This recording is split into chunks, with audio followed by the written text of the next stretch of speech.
साथियों, आप सभी का स्वागत है। तो आज हम बात करेंगे आपके सीआरपीएफ, ठीक है। 15 सेट इसमें हम जो देखने वाले हैं हिंदी व्याकरण और उसके बाद से सामान्य ज्ञान, ठीक है। आपको पता है कि 28 फरवरी से जो है इसका स्टार्ट होने वाला है एग्जाम। तो चलिए हम लोग हिंदी की शुरुआत करते हैं पहले। और पहला क्वेश्चन आपके सामने दिया गया है कि दिए गए शब्द के समानार्थी शब्द का चयन करें, यानी कि द्वार। द्वार का समानार्थी शब्द क्या होता है? तो ध्यान रखिएगा, द्वार का जो समानार्थी शब्द होता है ना, वो होता है आपका कपाट। क्या होता है? कपाट होता है।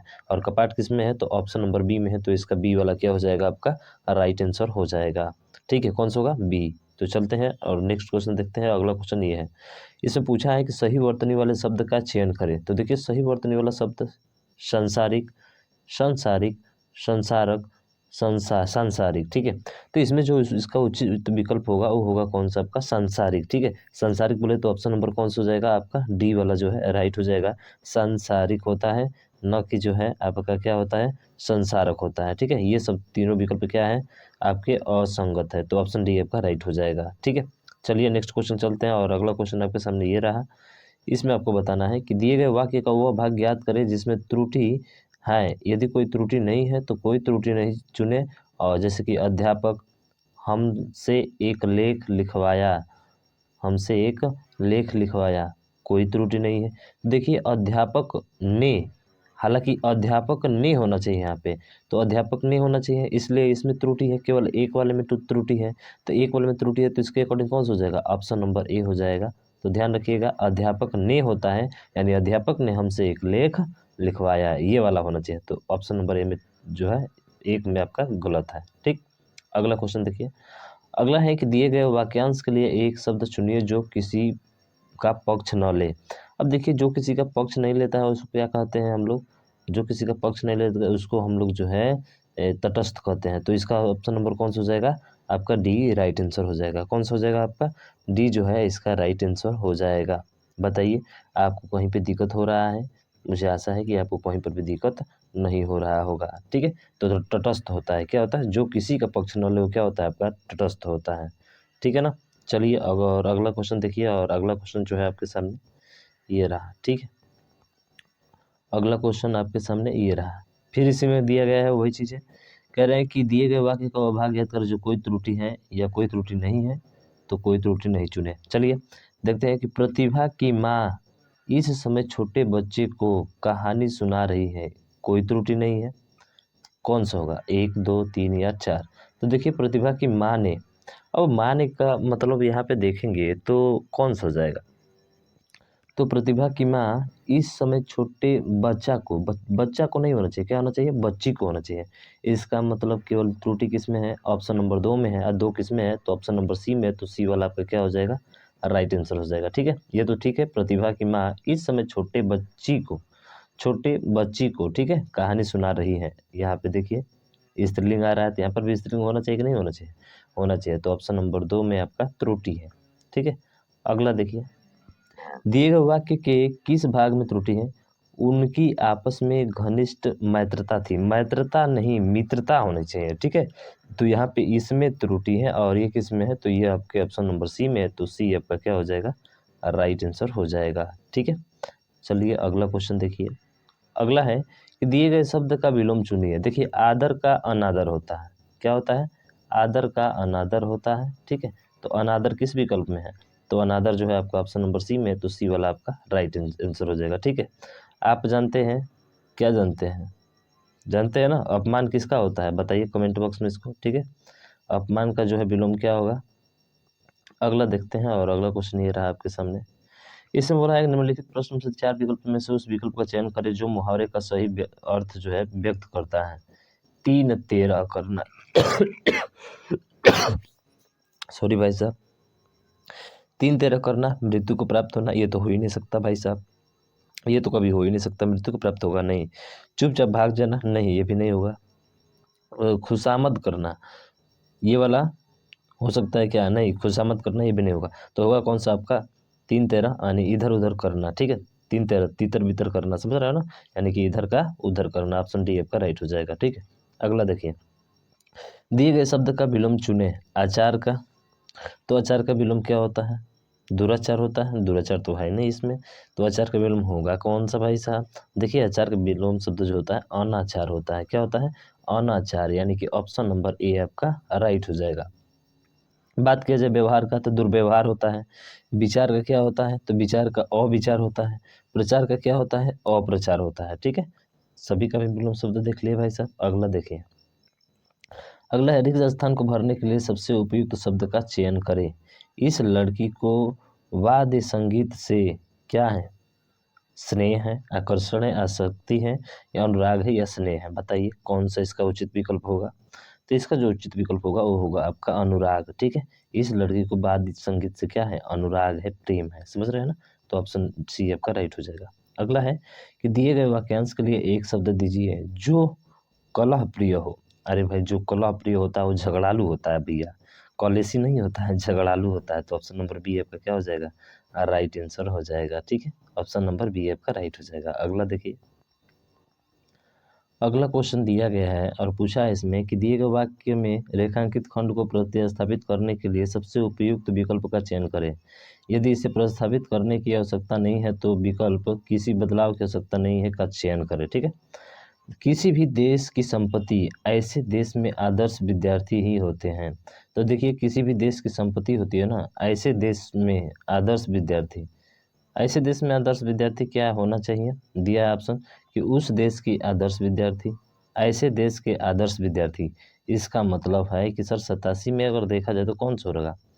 तो किसी भी देश की संपत्ति उस ऐसे नहीं होता है, ऐसे नहीं होगा, ये तो होगा नहीं, ऐसे वाला नहीं होगा। ठीक है, यानी उस देश के आदर्श विद्यार्थी ही होते हैं। तो इसका मतलब ऑप्शन नंबर ए होगा, बाकी कोई भी उचित विकल्प नहीं है।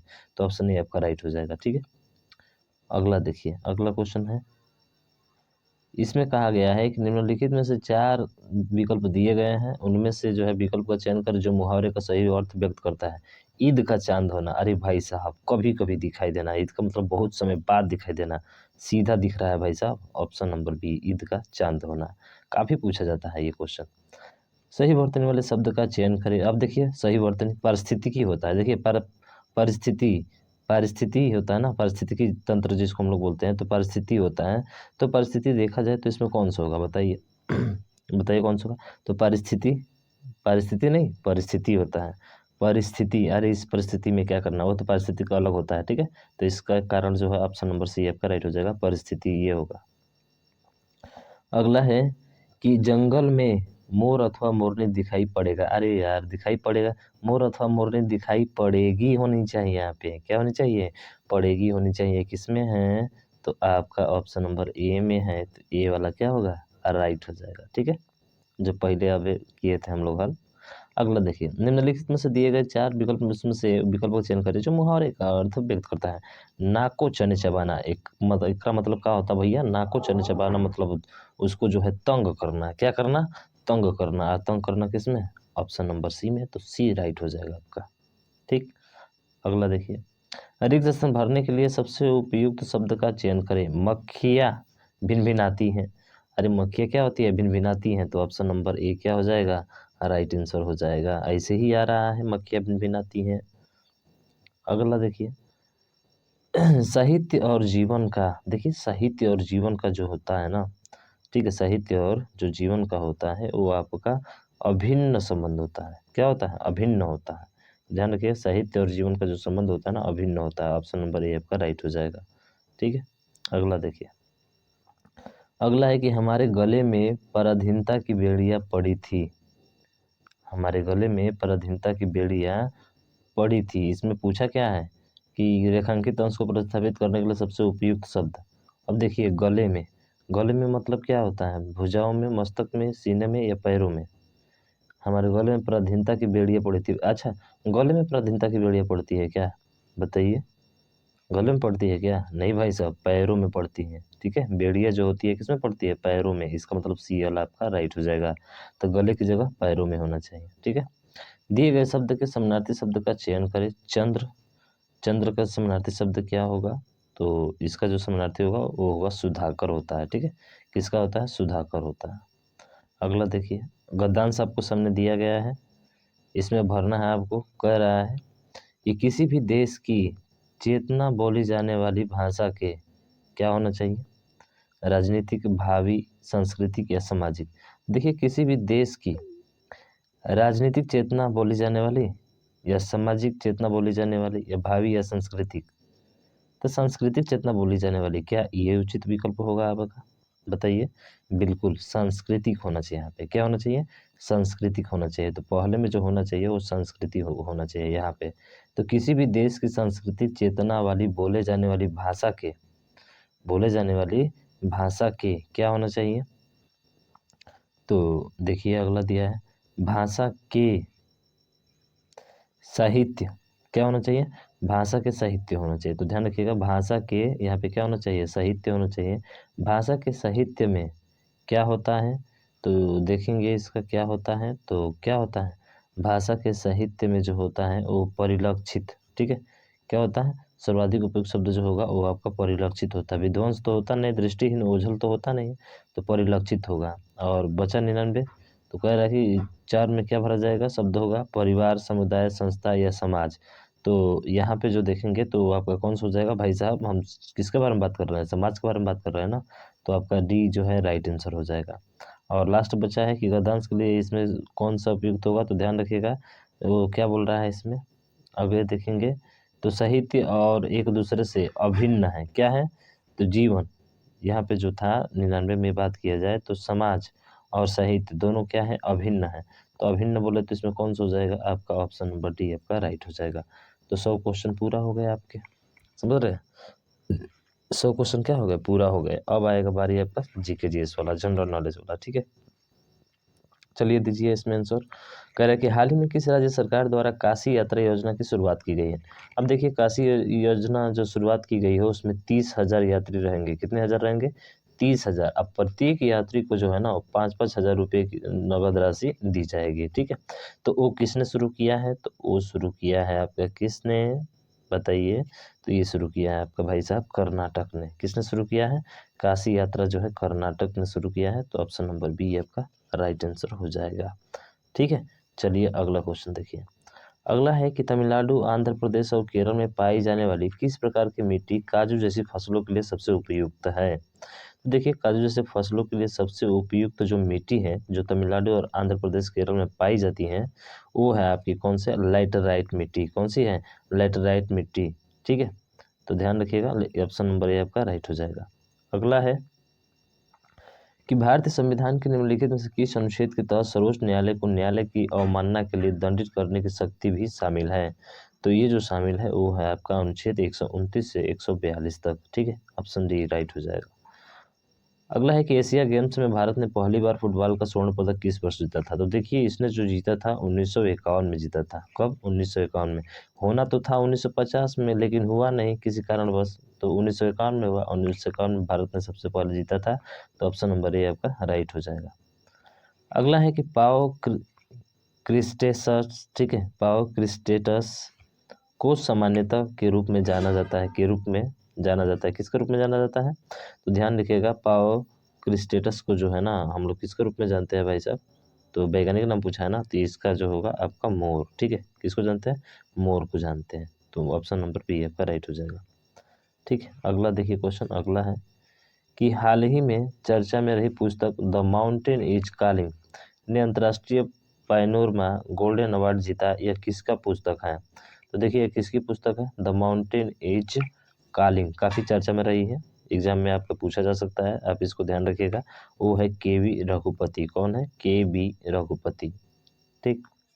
अगला है निम्नलिखित में से क्या ठोस अपशिष्ट का जैव अपघटनीय रूप है? ठोस अपशिष्ट का जैव अपघटनीय रूप कौन सा है? तो वो है आपका कंपोस्ट। क्या है? कंपोस्ट, जिसमें सभी चीजें मिलाकर बनाई जाती हैं, खाद उर्वरक जो होता है।